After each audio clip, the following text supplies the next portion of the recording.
আসসালামু আলাইকুম রহমতুল্লাহ। সম্মানিত প্রিয় বন্ধুগণ, বিএনপির মির্জা ফখরুল সাহেব, আপনারা জানেন তিনি অনেক অসুস্থ।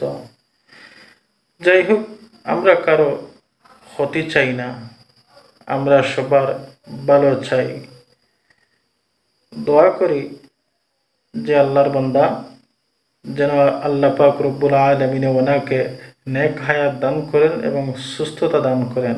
আমাদের নায়েবে আমির সাহেব কিছুক্ষণ আগে মিডিয়ার সংবাদ সম্মেলন করেছেন এবং ওনার সাথে যোগাযোগ করেছেন, ফোনে কথা বলেছেন, ওনার ডাক্তারের সাথেও উনি কথা বলেছেন। উনি মির্জা ফখরুল সাহেব আগের চাইতে অনেক এখন সুস্থ আছেন।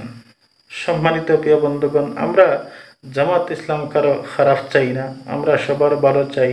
আমরা চাই সবাই মিলেমিশে এই দেশ এই জাতিকে আমরা সুন্দরভাবে গড়তে চাই। দিন ইসলাম কায়েম চাই, সুন্দর একটা রাষ্ট্র, সুন্দর একটা পরিবেশ আমরা চাই। এটাই আমাদের উদ্দেশ্য। বাংলাদেশ জামাত ইসলাম জিন্দাবাদ, জিন্দাবাদ। আসসালামু আলাইকুম।